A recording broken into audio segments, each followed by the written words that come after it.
Whislem, 1989.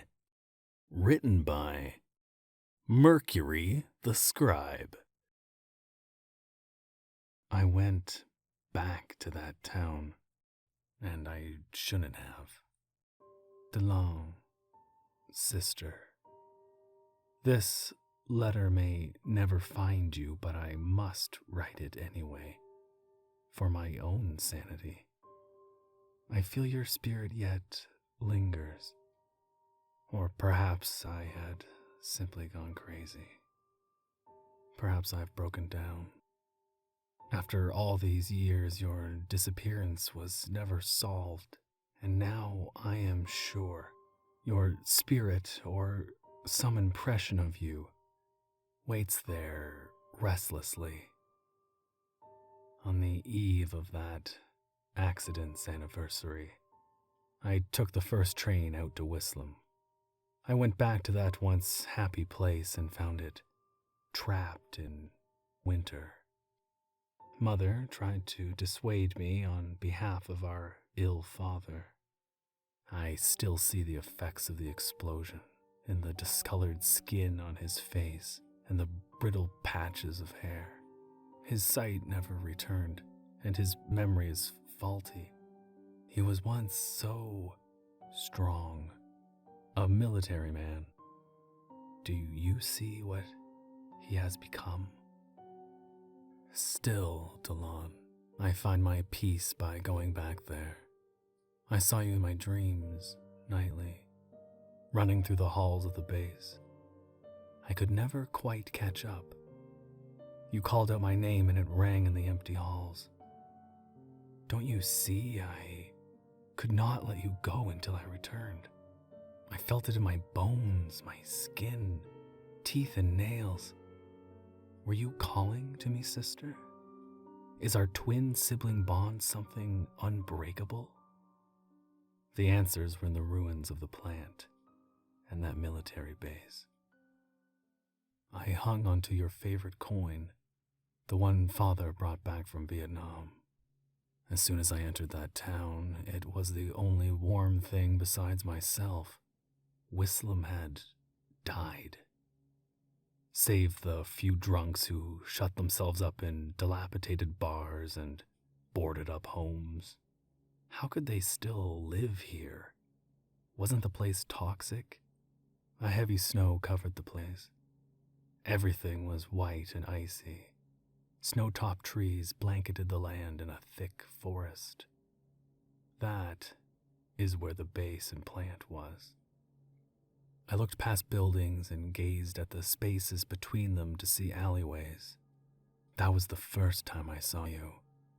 Not as the child you were when you disappeared, but older, my age, young and beautiful. Delon, I did not know how it was possible then, but your piercing eyes beheld me, and the vision of you was like a phantom. I knew I missed you. That's why I turned away. I knew it surely had to be my mind wishing you back into existence. I continued my journey, your coin flipping through my fingers. I pushed through snow, every step a bit harder than the last. That place was sapping my energy. I knew then why the people here looked so lifeless. Perhaps I could feel it then, and knew my answer, that Whislem was not a good place, that it wasn't right. Still, I proceeded, because, Delon, what else was I to do? I wondered every single day and night after your disappearance. Why not me? And so I entered the forest. I had plenty of light left, and I still remembered where everything was. I walked through the trees, snow beginning to gently fall from the gray sky, and as I did, I could see a figure moving along with me. The glances I stole were short, but I was sure it was the white of your dress, a half of a face, fingers wrapped around the trunk of a tree, fleeting images of you. I shook my head. I tried to clear it. My heart beat rapidly and my nose ached from the cold as I continued. It all seemed so real. Yet still I walked with the weight of winter pressing down on me. They say it never stopped, that winter never ended after that fatal day. In Whislem, time has stopped. I had to see you, Delon. Your disappearance left a hole in all of our hearts. You and some 200 others. Your bodies were never found. I came upon the base. The fence was still up, but it had fallen apart like everything else. I glanced back and was all by myself, surrounded by trees and silence. And then I saw you again, tan hair flowing as you ducked behind a building. I shouted your name like a madman. How would you have actually been there? But I didn't care, Delon. I followed and crept through a hole in the fence. The base was so cold, utterly cold. I ran to where I had last seen you, only to find one of the doors ajar, broken and hanging open. I entered, and it all came rushing back to me. The time we spent running those halls, playing hide and seek while Father worked at the plant. Did you know what he did there? I still don't have all the answers. He's never talked about that day, but I remember the flashing lights and the sirens, all those rushing people, the screams and panic sent my mind into chaos. And now I had returned. I ran back down the halls. They were empty and rusted. They seemed old and dank, as if the snow had gotten in and melted. I ran down the halls just like in our dreams. But by the heavens, Dawn, I saw you. You ran ahead of me, disappearing behind corners, keeping just far enough away that I couldn't catch you. We ran and ran till I ended up at the section that led to the plant beyond. The steel door used to need a code, and I remember guards always standing near it. They held guns, automatic weapons. Their eyes were dark and just as cold as the winter. We never went in that way. We had a secret passage. But this time it was different. No guard to stop me. Brother, your voice was a sharp whisper. I spun around and there you were, Delon, so ghostly white and beautiful. Your hazel eyes did not blink, but your countenance did. Your face glitched and melted in places that made me turn to ice. You reached out, glitching in and out of existence, saying something I could not hear. What I did next, I regret. I closed my eyes. I looked away from you, and when I opened them, you were gone. What the hell had I seen? Where was the little sister I had known? I entered the plant, my skin crawling. The plant didn't feel as dead as Whislem had. It felt electric, as if there was some sort of static in the air. It was impossible, though. The plant had been shut down after the explosion. Wait for me, echoed a ghostly girl's voice. I whirled around and saw no one. Level 5 personnel only, came another ghostly echo. And then it began. The walls started to shiver and shift, yet still I carried on. What happened to our special place? What had Dad worked on? The ghosts of the past came screaming back into the present through phantom whispers, and I swear reality was shifting, and as abruptly as it started, it ended. I was in silence as I walked the dead halls of the Whislem military plant.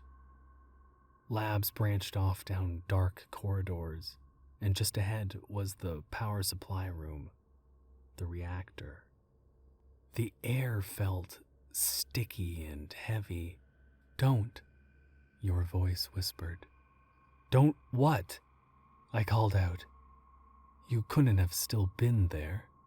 I slid open the door to the reactor room, and of course, there you were.